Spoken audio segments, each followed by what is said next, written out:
First, just wanted to say thank you for letting me internship here and also present. We definitely learned a lot of stuff here. CSUPO doesn't have a physical therapy program, so getting a lot of new stuff, hands-on, how the workouts work, definitely all brand new for me. Part of my project was kind of started just watching everything here. I kind of researched up what some of the issues were with PT and kind of tried to narrow it down from there, and then also what I've seen through just being here. To me, it seemed like there was a lot of issues with just people complying to doing the exercise programs that you guys give them, whether that's just not completing them, the drive of wanting to do them, or just kind of overall. So for my first, I have my clinical question I had was patients accumulate a lot of HCP printouts, just because there is a variety of patients. People that are here for only 4 to 8 weeks, or there's some people that I've got to see that've been here for a couple years, whether it's the same thing or multiple different things. At a certain point, I feel like that kind of gets overwhelming. If you're getting 1 to 3 exercises every week, do you know what you started with when you were first off of surgery compared to like what you're doing at the end of your surgery where you're starting to get back into like full body stuff and back to where you were?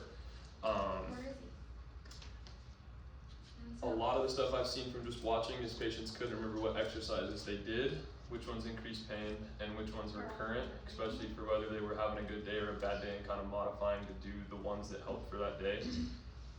Throughout the presentation, I have a couple like clinical questions in it, maybe just to kind of maybe brainstorm for you guys as I'm going through, maybe ask questions at the end about. The first one was self-monitoring, something that will actually help or improve the at-home exercise programs. And then through my research, I collected quite a few different articles and read through them. Some of them were from out of the States, so I really kind of focused on the main 3 that seemed like they were the most important for what I was trying to go over. 3 of the studies for the adherence of the home exercise programs had different patient populations, but they consisted amongst the same things when it came to the findings. Adherence decreases over time, and then monitoring, education, self-efficiency also improved adherence, and those are kind of like the main 4 themes that they all agreed on. The research helped guide my handout, which I do have. I forgot to hand those to you guys as well. I only printed out a couple of them, but this is what my actual like idea for them was. And then some of the main barriers to hop on some of the other slides too, so I won't hit on them too much, are going to be like pain. Therapist instruction was one of the main improvements to adherence. So I really liked the AI point that Spry has where you guys can take notes but do it orally so that way you can stay with the patient. I kind of wanted to mimic something like that too, where as a PT you're able to spend more time with your patient and understand more of what they're feeling. Not getting to see anything else besides here, I definitely noticed that it seems like pulling teeth sometimes. Trying to get answers out of patients isn't the easiest, especially when you ask them a question and they are like, I think, yeah, I don't know. So definitely that aspect, kind of opening up those channels of communication. Some of the key evidence I found through the articles suggests that patient engagement and monitoring influence helped with the home programs, especially with adherence. Providing just instructions really wasn't enough. Also, just meeting with them on a day-to-day kind of increased the adherence. Even though my triangle is upside down, I thought it kind of worked out better that way just because I felt like the bottom component was probably the most important, doing the exercises. Less than 10% actually do the programs at home. So then 36% never even do the exercises. They just come in here and hope that being in here is just enough. And then less than 50% fully adhered. But on the good end, 90% of people give the programs to patients. I don't know what the other 10% do then, because it seems like everybody in here does give some form of home exercise program. In the studies, most of them were qualitative, but the one that was a quantitative study did have a P-score value for instruction. So the better instruction to a patient was, the more they adhered to it. 0.05 is to show significance, and it was at 0.012, so it was above what was needed to show the significance. Main factors that were on the qualitative side were going to be for barriers that they stopped. Pain was the most common barrier, followed by motivation. The patients with barriers were significantly less likely to complete their at-home exercises.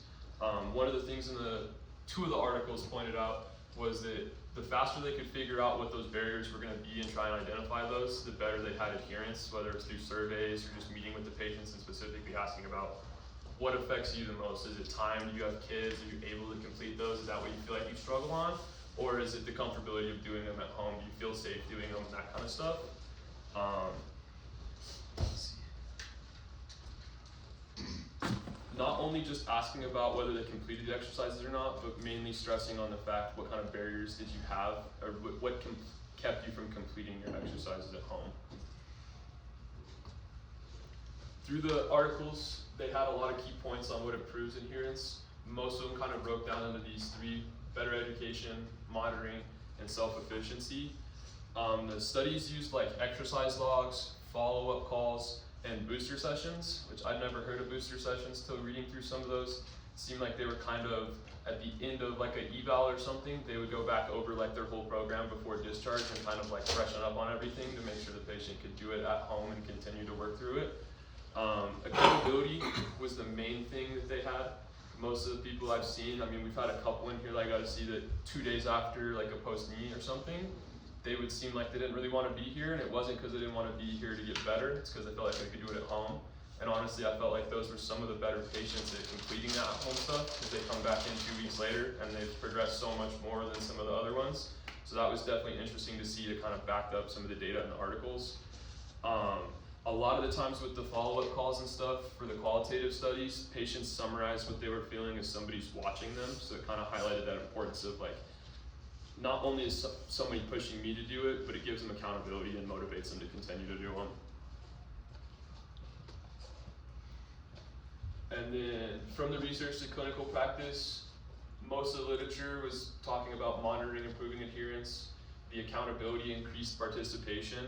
One of the things I got to talk to some of you guys about, but not everybody so far, is I did reach out to Spry, just because when I was kind of starting this out, I didn't really know how it applied to like the clinical aspect.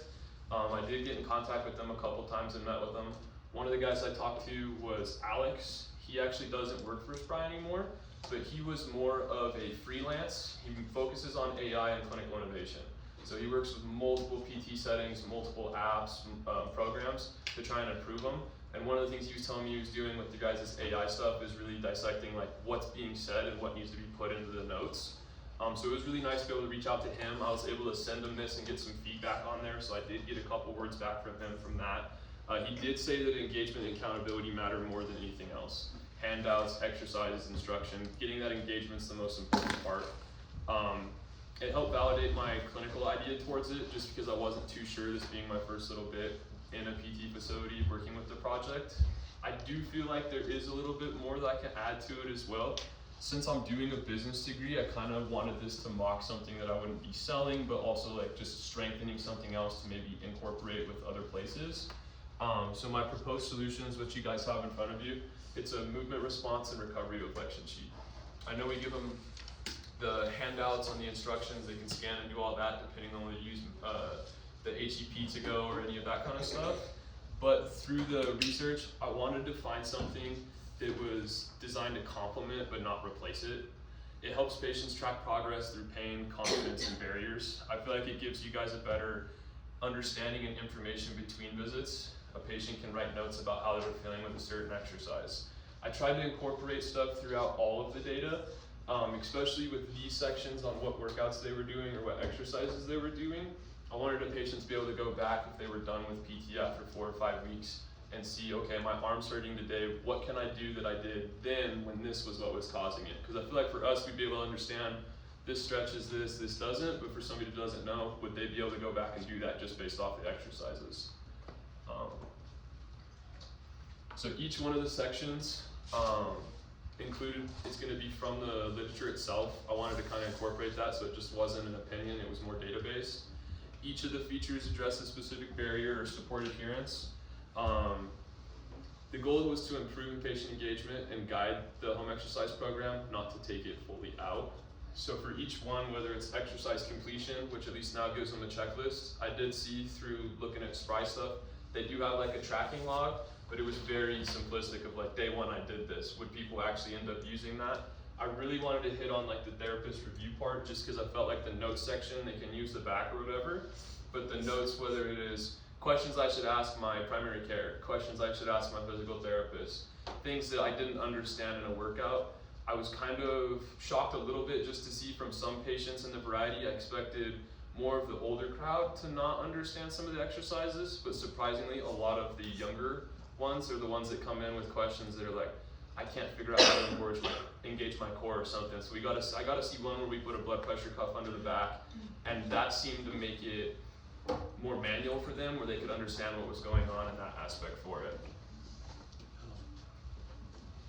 And then the potential benefits and future directions for patients, I feel like it'll give a greater accountability, better communication, and increased symptom recall, which is the main one, especially since some of the visits are pretty short. I did get to learn a lot about the insurance being here so far and understand that while a patient may need something, sometimes that's not able to happen just because of insurances and how you have to kind of jump through some hoops.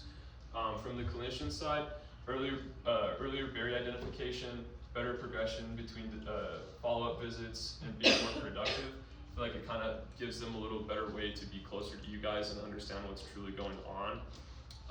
The long-term potential of what I was looking at was talking to Spry specifically and get to seeing the MedBridge and all that, is if there was any way to include AI into that, whether it would be so as you speak, it can have those already ready for you, so you don't have to go through and spend time looking for these workouts and add them. If you could just say them and they would be in some system of some form. That I have no clue how to make, but that would be an interesting way to go about it. Also too, on the handout, I left a couple blank sections so they could be written in, but I think that would be an interesting way to incorporate those too if it was marches or some kind of movement where it could put it in there for you. And then that's it.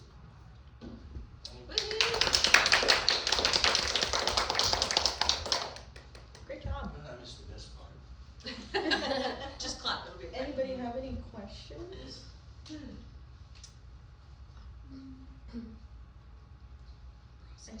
I have one. Based off of your whole presentation, what would you say is the number one way to get patient adherence to home exercise program? To home exercise?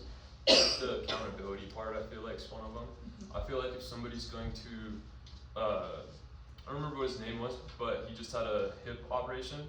He came in like the first day, and by the re-eval, it was the second time I met with him. He was kind of like, do you want to discharge? Yeah, absolutely. Like, I want to ride my bike. Like, okay, well, we got to cut it back some. And then sometimes people don't have that self-accountability. I've noticed some people come in and not that they're frequent flyers, but they've been in here multiple times for many things, or they've got dizziness, they do the exercises while they're here, and then you see them in 5 months because they come back with another referral. So definitely the accountability to themselves may not be there, but holding them accountable to like you guys. It reminds me of like a gym partner or like personal trainer. People do better when they have that kind of stuff. One of the articles I didn't have in here, I did read though, was pretty interesting. It was a DPT program that had their graduating students 2 semesters before they graduated actually hold each other accountable as if they were a patient and work out instead of doing exercises at home, and then coming up with barriers for them. In the article it said almost all of the reasons or barriers they had were really similar to people in a clinic. Whether it's stress, didn't have time, didn't feel good, that kind of stuff, they all aligned really well with those. So even outside of like here, the barriers are gonna be the same, so it's more of like dealing with people in that aspect, so definitely accountability. Do you think we could teach accountability? I don't think we really can teach accountability. I feel like instruction is going to help the most with feeling comfortable doing them, which might make it easier. But being accountable to like yourself and trying to explain that to some people might be the easiest way to go about it. I don't think you can specifically be like, this person's gonna be out there doing it all the time, but just being like, hey, if you're not feeling this way, this is what you have to do. Like, I can give you the tools, but I can't force you to do it, or you'll be right back. Good. So, Well done, John. Good stuff. thank you. Thank you. Yes, thank you. Good job.